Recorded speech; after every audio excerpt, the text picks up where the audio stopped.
Hi, everyone, and welcome to Remaking Tomorrow, a series of conversations about the future of teaching and learning. I'm Ryan Ridzeski, here with Greg Baer, and we're the co-authors of When You Wonder, You're Learning, Mr. Rogers' enduring lessons for raising creative, curious, caring kids. This is a podcast powered by Remake Learning, a network that ignites engaging, relevant, and equitable learning in support of young people navigating rapid social and technological change. On today's episode, we're talking with Jean-Claude Brizard, President and CEO of Digital Promise, a global, nonpartisan nonprofit focused on accelerating innovation in education. Jean-Claude is a former senior advisor to the Bill and Melinda Gates Foundation, former chief executive of Chicago Public Schools, and a 21-year veteran of the New York City Department of Education. Born in Haiti, Brizard was recently honored by the Carnegie Corporation of New York as one of America's great immigrants for his contributions to education and democracy. Jean-Claude, welcome to Remaking Tomorrow. Greg, Ryan, it's so good to be here. We feel like the lucky ones, and there are 100 places where we could start. And we're going to start with an op-ed you wrote, Jean-Claude, for the Hechinger Report, because its lead, we think, is both counterintuitive and provocative, as many great leads are. And the lead said this: the pandemic's disruption to America's schools was a mere dress rehearsal for what's to come. To which I go, So what do you know that the rest of us don't know? So I don't think there is anything that I know or have a crystal ball into. Just frankly, I've been watching what has been happening around the world. And I was listening to a show on, I think it was BBC, maybe a summer and a half ago, about heat waves and storms in India and the fact that schools were closed there for weeks. At the same time, having been at the Gates Foundation and listening to the global health folks, this pandemic was not a surprise to anyone there. And a lot of things could come in the future. I think Bill Gates himself have talked about this. So when you look at the kinds of, whether it be a 2 or 3 day disruption to education because of a snowstorm, or frankly, what may come to us in climate change and or perhaps another pandemic, I think it's time to figure out ways of making sure that access to pedagogy, access to curriculum, access to teaching and learning does not stay within the four walls of a school. That, I think, was the push around making sure technology is as it becomes a foundation from which we actually launch this kind of work. And that, of course, is exactly what Digital Promise sets out to do. So for our listeners who might not be familiar, can you tell us a bit about the organization you lead? What does Digital Promise stand for? What does it do? It's an amazing organization. So Digital Promise initially was a vision that former heads of NBC Television, PBS Television, Carnegie Corporation of New York, FCC, you name it, two individuals in particular had for the use of technology and media in American lives. So fast forward to 2008, the organization was approved by the U.S. Congress as part of the Higher Education Act of 2008 under George W. Bush, and subsequently launched by President Obama and Secretary of Education Arne Duncan in 2011. We are now an independent organization from government, about 4.5 years now. But the idea was to build this massive research and technology shop, leveraging on practitioners' work to really move education forward. So now we say we work along 3 circles: research, learning science research primarily, practice, and technology innovation. We are in 300 districts in the US working with practitioners and in 27 countries around the world.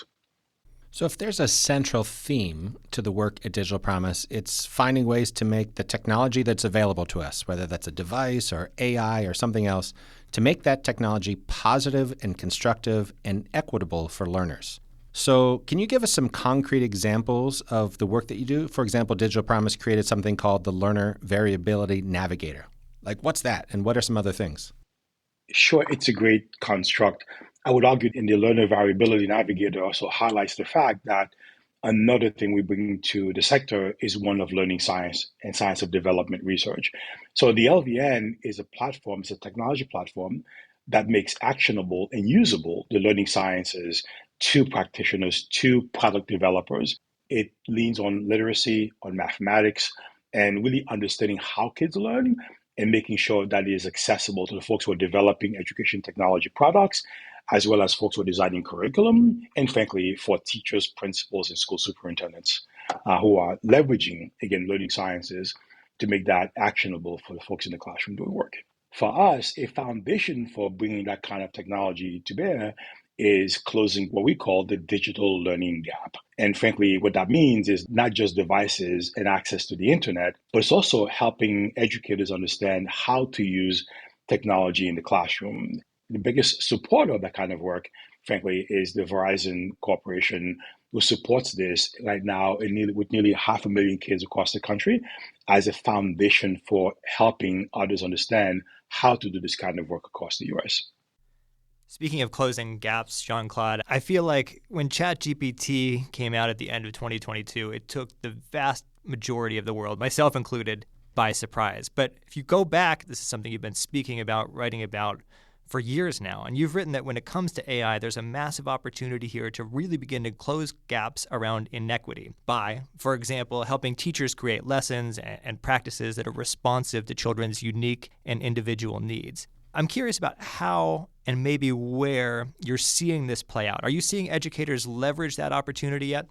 I'm seeing educators beginning to understand perhaps the power that is now becoming more and more available to all of us. One thing we've said, as you outlined, is that AI in education is not new.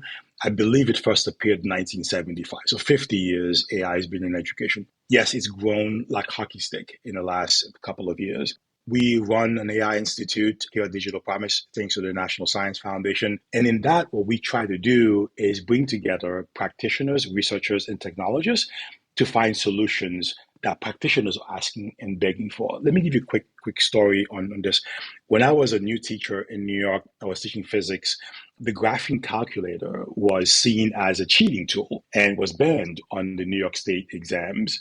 Fast forward a few years, it became a requirement on the exam. And one thing changed on the test. The line that I remember very clearly was, show your work. That by itself elevated the assessment to a different level and brought in the technology, the graphing calculator, as a tool to be used in the classroom. We see, for example, the ChatGPT or the AI as exactly the same thing. Initially, and unfortunately, we saw school districts banning AI in schools. And for us, frankly, that was a bit of a terrifying moment, because what it said to me was that the kids who would not get access to this tool would be the poor kids in our poor communities. Because the kids who are middle class or wealthy will get access to the technology. They have it at home, they're going to use it. So what we've been espousing are things like, let's elevate pedagogy, let's elevate assessment to a place where it becomes a tool versus, frankly, one that could help a child cheat or get the answer. So I'm bullish when it comes to AI, but what it means, for example, for looking at data and making data usable and actionable for teachers, really elevating assessment and pedagogy to a place where young people are leveraging the tools and technology to really move further. It's also a way to get poor kids to understand things like computational thinking and how that can prepare them for the future of work. And one great example of that is watching work in Talladega County, Alabama. Talladega has computational thinking work integrated in the curricula across every grade, from pre-K all the way to 12th grade. I saw pre-kindergartners building birdhousing and talking about computational thinking. I saw kids in honors English in 12th grade studying Shakespeare and talking about computational thinking. That, for me, is the ways in which that we need to figure out ways of making the tool and technology really accessible for young people to prepare them for the future of work. Accessible and vibrant. This is Greg Baer along with Ryan Ridzeski. We're talking with Jean-Claude Brizard, President and CEO of Digital Promise. Jean-Claude, you were born in Haiti. Your parents fled political persecution there, and you eventually joined them in New York City when you were age 12. And you've said this about your parents, quote, that they sacrificed to get us to America, and I will always work to honor their legacy and the gift of opportunity that they afforded me. It is my fondest hope that someday every child in America will grow up with that same sense of hope. When you think about that hope today, what does it look like? What do you hope for every child? So, I was born of two parents. One was a school principal, one was a secondary school teacher. Both had to flee Haiti because of a despot. They were about to be murdered, to be frank and to be blunt. My grandfather, who was a conductor, was imprisoned for 6 years in the 1960s because he dared to use his bully pulpit in front of an orchestra to talk about the atrocities of a despot named Papa Doc. So my parents escaped. My mom got a visa into the US. My dad ended up in North Africa. made his way from Algeria to Senegal, then to Paris, France, and then to the US. So for 6 years, we were separated as a family. I didn't really know my parents. I asked my mom before he died what it was like to leave three young kids behind. This is something she refused to talk about even when she was dying, because again, it was too painful for her. I remember the stories of social justice. I remember the tenacity that my grandparents and my parents had in pushing to bring the voices of those who were silenced to bear. I've never forgotten what they taught me and made me understand that my job was to give back. So when I came to the US, even when I was in Haiti without them, through letters and through correspondences, all of my siblings and I understood what the work was for us moving forward. So my siblings were teachers. My sister is a social worker.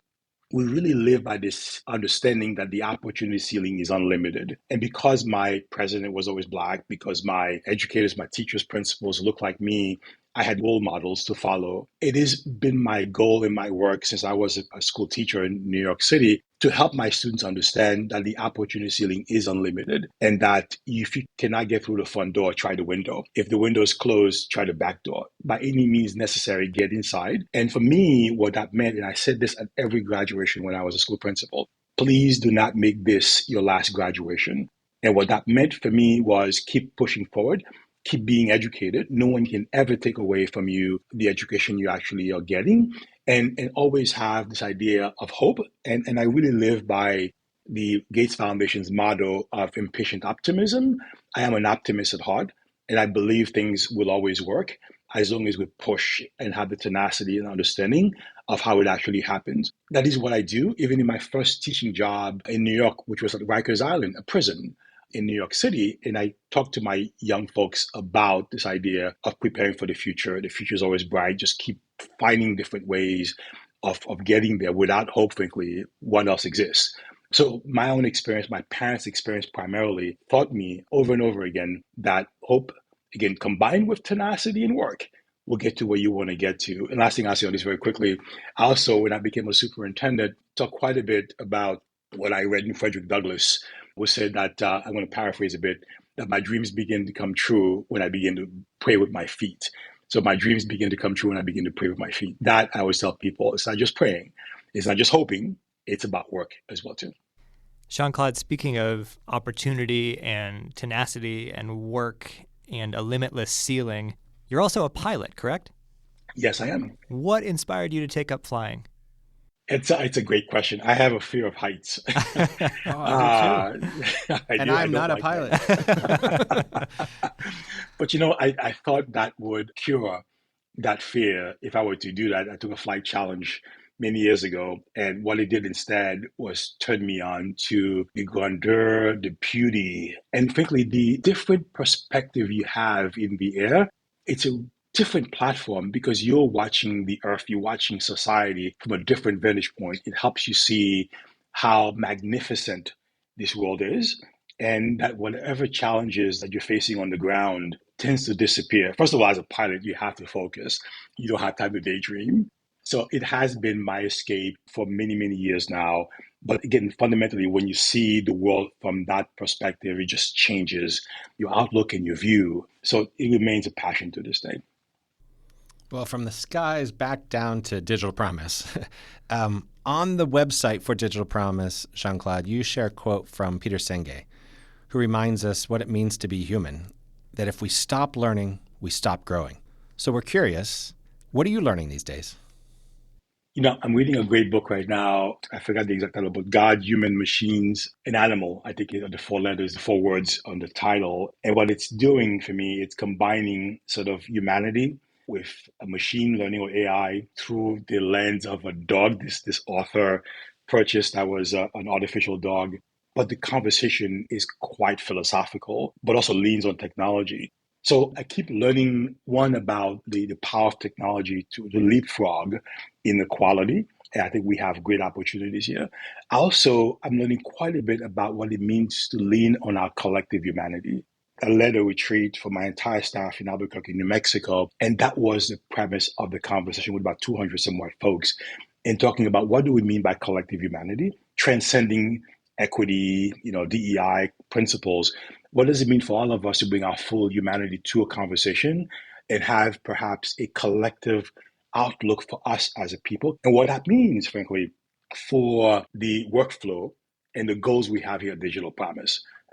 We have these amazing population level goals here. And the discussion was to really achieve these over the next 8 to 10 years, we need to fully appreciate and understand what all of us bring to the table, not just in the US, right? It's a global conversation to understand what we see in Israel, in Palestine, in South Africa, in Southeast Asia, in South America, in Haiti, right? And what that means for all of us in the work that we do in the US. So to me, this idea of collective humanity is an important one. And for us to lean on that first and foremost, then we can get to the work that we need to get done to make sure all people are thriving and succeeding. Jean-Claude, we've been doing this little experiment on Remaking Tomorrow recently, in which we do the Remaking Tomorrow lightning round. So I'm going to ask you just a couple of rapid-fire questions, and you just let us know the first thing that pops to mind. Sound good? Sure. That sounds like fun. All right. Most profound moment as an educator? Rikers Island as a teacher. Most profound moment as a pilot? Learn to fly in instrument conditions and the beauty that I saw beneath the clouds. Technology that excites you the most? Right now, it's artificial intelligence. Technology that scares you the most? Right now, it's artificial intelligence. Your dream flight path, where do you start, where do you finish, and where do you stop in between? Oh, wow. I would love to be able to fly every corner of the U.S. and stop at places I've never been to and have lunch or dinner with a family somewhere. Well, I hope you stop in Pittsburgh when you do that. Jean-Claude, How can people find out more about the work you're doing? We have a fantastic website, digitalpromise.org. Please subscribe. We also publish quite a bit on LinkedIn on the work that we are doing. So please, those two places are really amazing to get information. Jean-Claude, before we let you go, we have just one more question. What's one thing that parents and educators can do today to make tomorrow a more promising place for every learner? I'm on the board of EL Education, and I've known them for 30 years, and I paraphrase what they push. Please be crew and not passengers. Be crew, not passengers in the work and the effort. Roll up your sleeves and get involved. It's the only way, frankly, we're going to get this work done. Thanks so much to Jean-Claude Brizard, President and CEO of Digital Promise. Remaking Tomorrow is powered by Remake Learning. Learn more at remakelearning.org.